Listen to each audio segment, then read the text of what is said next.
Estamos com a jornalista Estael Gontijo na Livraria Cultura do Shopping Bourbon em São Paulo, onde acontece o lançamento do livro A Coragem que Vem de Dentro.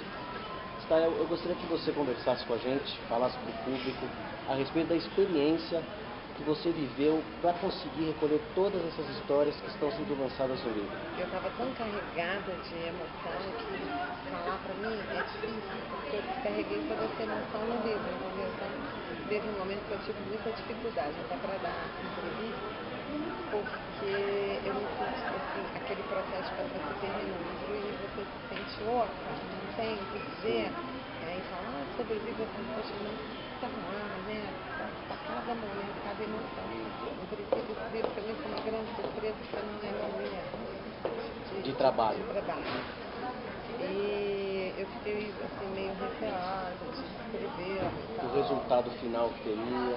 E o meu receio, você pensar assim, poxa, eu nem sei o que é superação. Eu vou escrever sobre aquela e eu não sei. Comecei a pesquisar, me aprofundar, né? E comecei a entrar em contato com esses personagens que eu até escrevi primeiro que caiu no meu colo e caiu mesmo, sabe? Uma coisa Um foi indicando o outro, você fez um trabalho de pesquisa, não, como eu fiz que um foi? trabalho de pesquisa. Eu só tive uma indicação, que foi o Humberto Alexandre, que me passou a pessoa da síndrome do pânico, que de todas as questões envolvidas no livro, a mais difícil para conseguir um depoimento foi da De síndrome acesso do à pânico. pessoa, né? Exatamente. Então eu consegui ir com essa curitibana, através do Humberto. Mas todos eu trabalhei individualmente e encontrei individualmente. São 10 histórias. São 10 histórias. Você chegou ao número de 10 e parou por aí, ou você fez uma seleção, você tinha um número maior e fez uma seleção para chegar nos 10?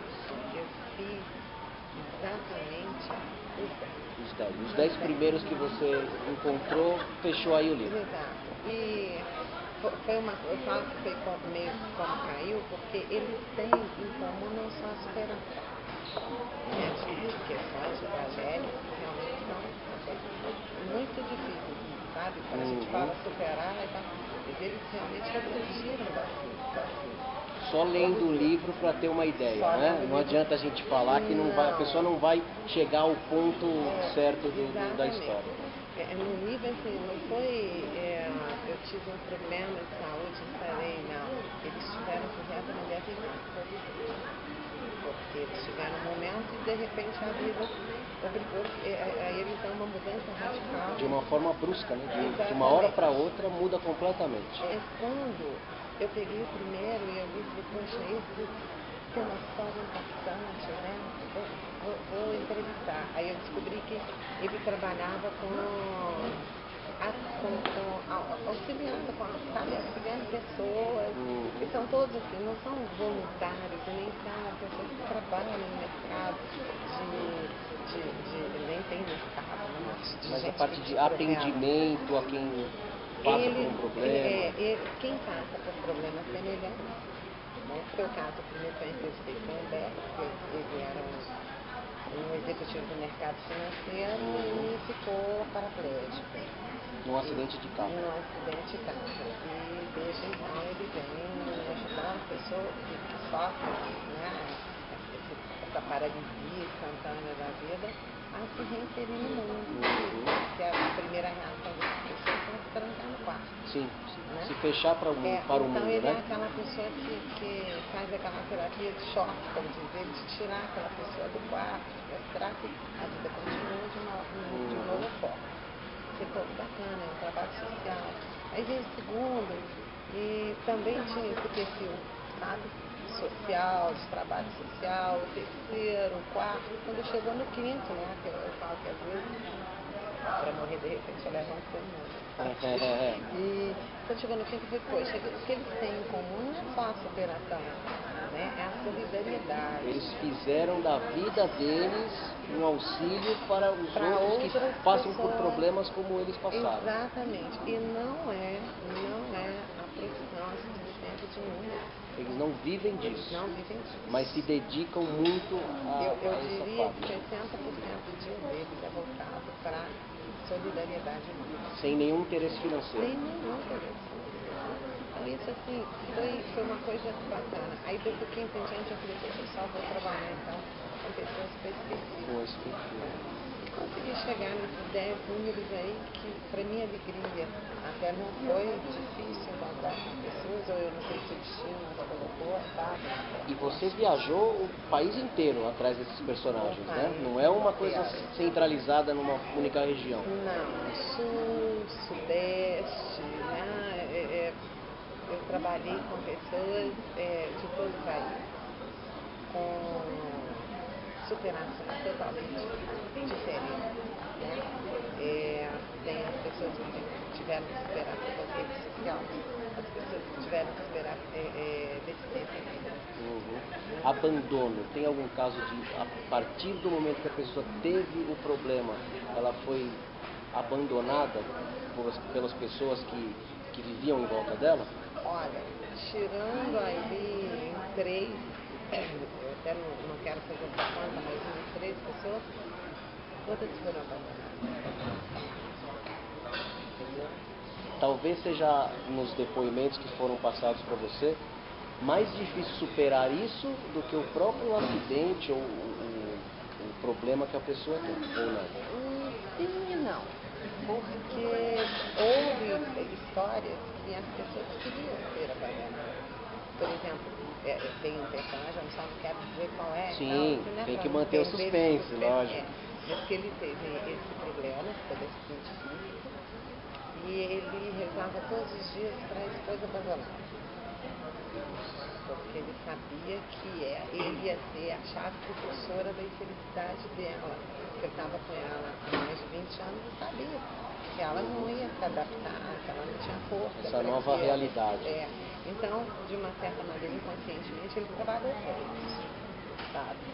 E hoje ela tem a vida dela, são amigos, ele tem a vida dele, meio que procurou isso, né?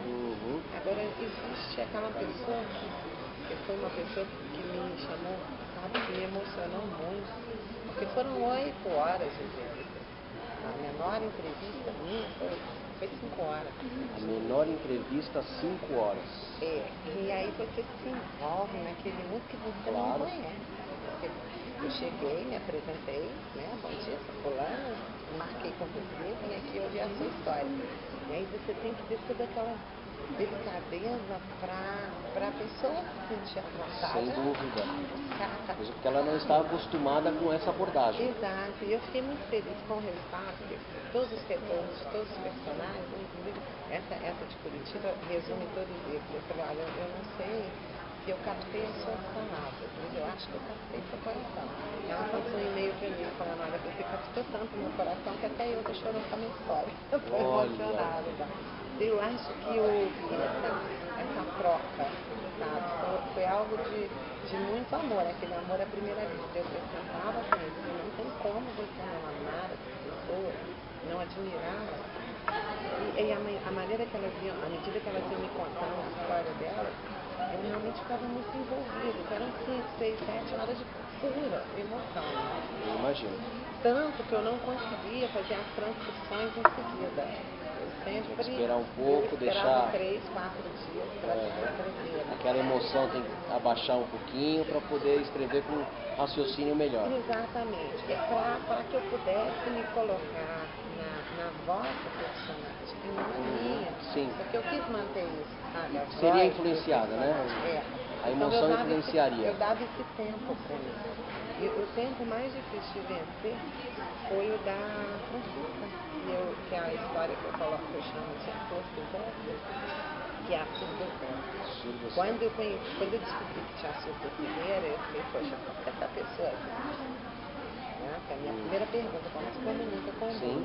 Quando eu a conheci, eu cheguei na minha casa com 2 filhas, eu fiz uma reunião com as minhas filhas, eu falei, aqui em casa ninguém tem problema. Aqui em casa ninguém reclama de nada. Porque eu conheci uma pessoa surda, cega, que passou 3 anos sem ouvir, sem parar. O único contato com ela era o parque. E ela viaja o mundo inteiro palestrando e buscando equipamento para surdos cegos brasileiros que não têm condição. Fala no Congresso Nacional. dá palestra no mundo inteiro, dança, canta, uma coisinha, faz arte manual. Um exemplo de vida para qualquer um. Não, é assim. Até a sensação que eu tenho é que é um anjo aqui. É, sem dúvida. Tá? E uma pessoa doce, uma pessoa feliz. Né?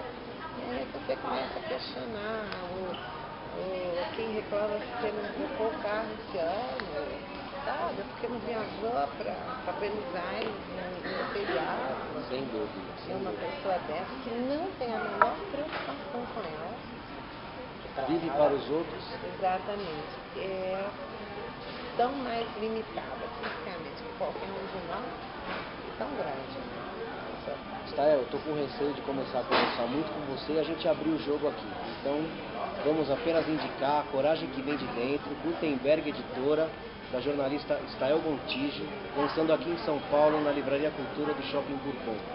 E em todas as redes, em todas as lojas, você vai poder encontrar esse livro com 10 histórias incríveis, 10 grandes lições de vida. Obrigado, viu? Obrigada.